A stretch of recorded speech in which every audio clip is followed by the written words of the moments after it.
안녕하세요. 형광펜 성경과 함께하는 성경 공부, 오늘은 스가랴 14장 마지막 장을 함께 볼게요. 여호와의 날이 이르리라. 그날에, 이 날은 세 가지 정도로 생각할 수 있을 것 같습니다. 일단은 예루살렘이 멸망하는 날이에요. 그날에 너의 재물이 약탈되어서 너희 중에 나뉘우리라. 내가 열국을 모아서 예루살렘과 싸우게 하리니 성읍이 함락되고, 예루살렘이 함락되는 거죠. 또 가옥이 약탈되고 부녀가 욕을 보이며 성읍 백성이 절반이나 사로잡혀 가려니와 남은 백성은 성읍에서 끊쳐지지 아니하리라. 이렇게 나오는 걸 통해서 보면은 그 예수님이 부활 승천하신 다음에 진짜 얼마 있지 않아서 진짜 돌 위에 돌 하나도 남기지 않고 다 무너지거든요.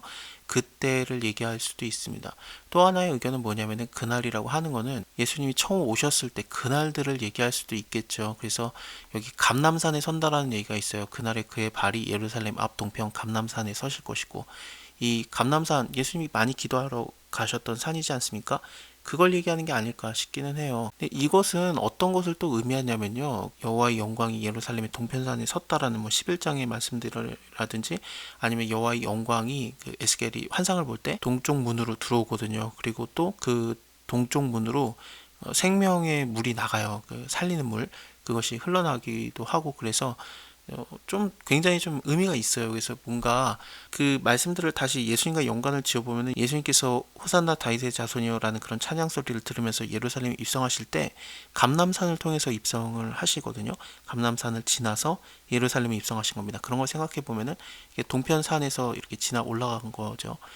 예수님이 오셨을 때, 처음 오셨을 때를 얘기하는 거냐. 그게 가능성이 또 있는 게, 한가운데가 동서로 갈라져서 매우 큰 골짜기가 되고 산 절반은 북쪽으로 절반은 남으로 옮겨진다, 이런 말들이 있는데, 그러니까 산이 갈라지고 막 그 옮겨지는 거, 예수님이 그 제자들에게 너희가 겨자씨만한 믿음만 있으면 이 산을 들어 저리로 옮기고, 그 산이 이산이라고 했던 그 산이 감람산일 가능성이 굉장히 많거든요. 이때를 얘기하는 게 아닐까. 근데 또 하나의 의견은 뭐냐면은 아예 재림의 때를 얘기하는 겁니다. 마지막 때. 그때가 되었을 때 하나님께서 대적들을 치는 날, 그래서 감람산에 서실 것이다라는 건 예수님이 감람산에 딱 이렇게 재림하시는 거, 그런 것들을 표현하는 걸 수도 있습니다.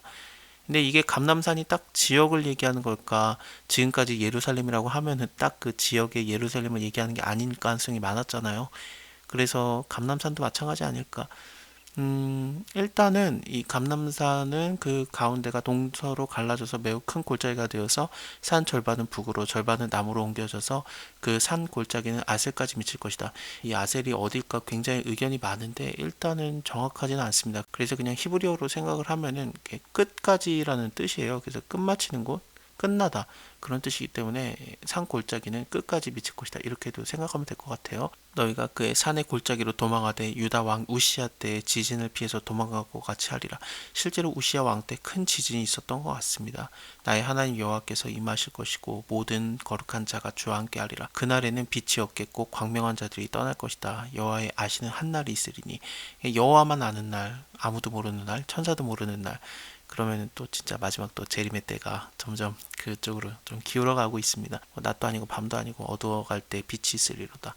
그날에는 생수가, 이 생수라고 하면은 성경에서는 대부분 성령이라고 보면 될 것 같습니다. 요한복음에서도 그 누구든지 목마르거든 내게로 와서 마셔라, 그러면 그에 비해서 생수가 흘러나리라 그러는데, 그 생수는 성령이라 이렇게 다 표현이 되거든요. 그날에 생수가 예루살렘에서 쏟아져서 이 절반은 동해로 절반은 서해로 흘러가는데, 여름에도 겨울도 그러하고요. 네, 에스겔서 47장을 보면은 동쪽으로만 흘러가잖아요. 근데 여기서는 서해 쪽으로도 흘러가는 거, 그런 게 나오고 있고요. 또 요엘서를 안 생각할 수가 없어요. 일단은 이 모습들을 쭉 생각할 때 그 싸우는 거를 뭐 준비하는 거라든지, 또 생수가 흘러나가는 거, 여호와의 전이라고 생각이 되는 예루살렘에서 솟아나서 이렇게 흘러가는 것들은 요엘서를 잠깐 보면은 이게 전쟁을 준비하는 것들이 나오지 않습니까? 9절부터 보면은 또 밑에를 보면은 여호와의 전에서 샘이 흘러나와서 시딘 골짜기까지 되리라 그러는데, 시딘 골짜기가 사해바다 근처에 있는 곳이에요. 그래서 동쪽으로 흘러간 거라고 생각을 하면 될 것 같습니다. 에스겔서 47장을 보면은 그 동문으로 물이 흘러나가기 시작해서 이것이 사해바다까지 이르거든요. 그런 것들을 생각할 때 지금 같은 내용들이 여러 성경에서 반복적으로 얘기가 나오고 있습니다. 이것은 하나님께서 반드시 이 일을 이루겠다라는 하나님의 다짐이 보여지고 있는 겁니다. 여호와께서 천하의 왕이 되시리니 그날에 여호와께서 홀로 하나일 것이고 그 이름이 홀로 하나일 것이며 온 땅이 아라바가 같이 되되, 아라바라고 하면은 이게 평지라는 뜻이기도 합니다. 그래서 평평하게 만드시는데 게바에서 예루살렘 남편 림몬까지, 이 게바라고 하면은 북편 지역을 생각하면 됩니다. 예루살렘 북편 지역이고 또 예루살렘이 남편 림몬까지 미칠 것이다. 그러면 예루살렘 주변이 전부 다 좀 평평하게 낮아지고 예루살렘만 높이 들려 보이는 거예요. 예루살렘이 높이 들려서 그 본초에 있으리니 베냐민 문에서부터 천문자리와, 베냐민 문은 그 북편에 있는 문 중에 하나입니다. 또 천문자리와 또 성모퉁이의 문까지, 또 하나넬 망대에서부터, 하나넬 망대는 북편에 있는 망대입니다. 왕의 포도주 짜는 곳까지라, 왕의 포도주 짜는 곳은 남편입니다. 그래서 북편, 남편 이런 식으로 서편까지도 다 표현이 되면서 좀 실질적인 규모들이 보여지고 있습니다. 사람이 그 가운데 거하며 다시는 저주가 있지 아니하리니 예루살렘이 안연히 서리로다. 예루살렘을 친 모든 백성에게 여호와께서 내릴 재앙이 이러하니 곧 섰을 때 그 살이 썩을 것이며 그 눈이 구멍 속에서 썩으며 그 혀가 입속에서 썩을 것이다. 그래서 눈이 썩는다라는 거는 11장을 보면은 화가 있을지지어 약대를 버린 못된 목자여 칼이 그 팔에 또 우편 눈에 이말이니 그 우편 눈이 어두워진다라는 이런 표현도 있었고요. 이뿐만 아니라 대적이 되는 그런 자들의 말도 눈이 멀어지게 되는 게 나와요. 12장에서요.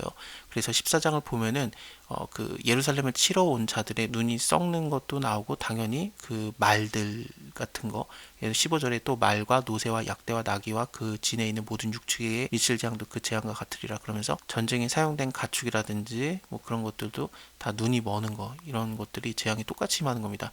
눈 머는 거랑 그 다음에 혀가 입속에서 썩는 거, 살이 썩는 거요.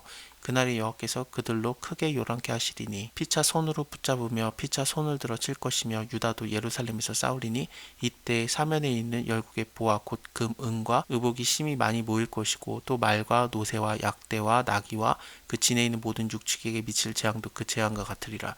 예루살렘을 치러 왔던 열국 중에 남은 자가, 열국 중에 남은 자라고 하면은 이거는 대적이 됐었는데 하나님을 믿는 자라고 생각을 해야 될 것 같습니다. 아모스서 9장 12절을 보면은 그 에돔의 남은 자라고 표현이 돼요. 그리고 그거는 사도행전 15장 19절에, 사도행전 15장이 뭐냐면 예루살렘 공회가 처음 열렸을 때 그때를 얘기하거든요. 그때 바울이라든지 바나바가 하나님께서 이방 민족들을 구원하시는 것을 막 이렇게 강조하고 얘기하니까 그때 예수님의 동생인 야고보가 그거 맞다 그러면서 아모스서의 내용을 인용을 합니다. 근데 이방인 중에서 하나님께로 돌아오는 자라고 이것을 표현을 하거든요. 열국 중에서 남은 자 이런 것들을요. 뭐 아모스에서는 에돔에서 남은 자라고도 표현이 되고, 그래서 이방인들이 하나님께 구원받는 것, 그것을 동일하게 얘기하고 있는 겁니다. 그들이 해마다 올라와서 그 왕 만군의 여호와께 숭배하며 초막절을 지킬 것이다. 이 초막절은 그 장막을 치고 하나님의 인도하심, 구원하심, 그리고 보살피심을 기억하는 날이에요. 광야에서 40년 동안 있을 때 초막지고 살았잖아요. 그것을 기억하면서 왜 이렇게 초막지고 이렇게 지내야 돼요? 그랬을 때 그 자식들에게 가르쳐라. 우리가 원래는 애굽의 종되었었는데 하나님께서 우리를 구원해 내셨고 홍해바다를 지나가게 하셨고, 그리고 또 광야에서 40년을 살았는데 그때 하나님께서 우리에게 먹을 걸 제공하셨고 우리를 인도하셨고 우리를 보호하셨다. 그것을 갖다가 말하게 하는 게 이 초막절이거든요. 그래서 구원받은 자들이 하나님의 공급함을 받고 또 하나님께 인도함을 받는 것, 이방인까지도 하나님이 다 구원하셨다라는 것을, 인도하신다는 것을 얘기하는 겁니다.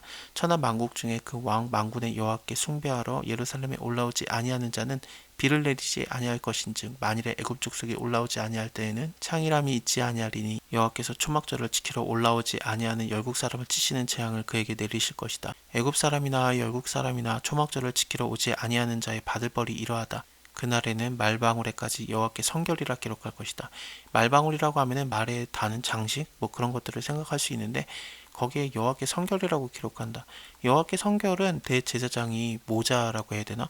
관이라고도 표현이 되는데 그것을 썼을 때 그 앞에 붙이는 그 패가 있어요. 거기에 여호와께 성결이라고 써 있거든요. 하나님을 예비하는 최고 주도자였던 그 대제사장이 그 갖고 있는 그 패를 모든 이방 민족까지도 그것을 쓰고 하나님을 예배하는, 또 여호와의 전에 모든 솥이 제단 앞에 주발과 다름이 없을 것이니, 주발이라고 하면 그릇들을 얘기합니다. 예루살렘과 유다의 모든 솥이 만군의 여호와의 성물이 될 것인즉 제사를 드리는 자가 와서 이 손을 취하여서 그 가운데 고기를 삶으리라. 그날에는 만군의 여호와의 전에 가나안 사람이 다시는 있지 아니하리라. 이 가나안 사람이라고 하면은 진짜 핏줄로 가나안 사람을 얘기하는 게 아니라 뭔가 저주받은 듯한 느낌의 그 상징이에요. 창세기 9장 25절에서 그 노아가 저주했던 사람이 가나안이기도 하고, 또 레위기 18장이라든지 신명기 7장 혹은 9장에서 가나안 사람들은 뭐 죄를 짓는 사람들, 또 저주 아래 있는 사람들의 상징이 되는 자들인데 실제 핏줄적인 걸 얘기하는 게 아니라 하나님을 안 믿는 자들, 그러니까 예수 그리스도를 안 믿는 자들이 여호와의 전에 하나님을 안 믿는 자가 없을 것이다라는 그런 의미입니다. 자, 이렇게 스가랴를 다 봤습니다. 다음에 말라기에서 만나 뵙겠습니다. 감사합니다. 다음에 뵐게요.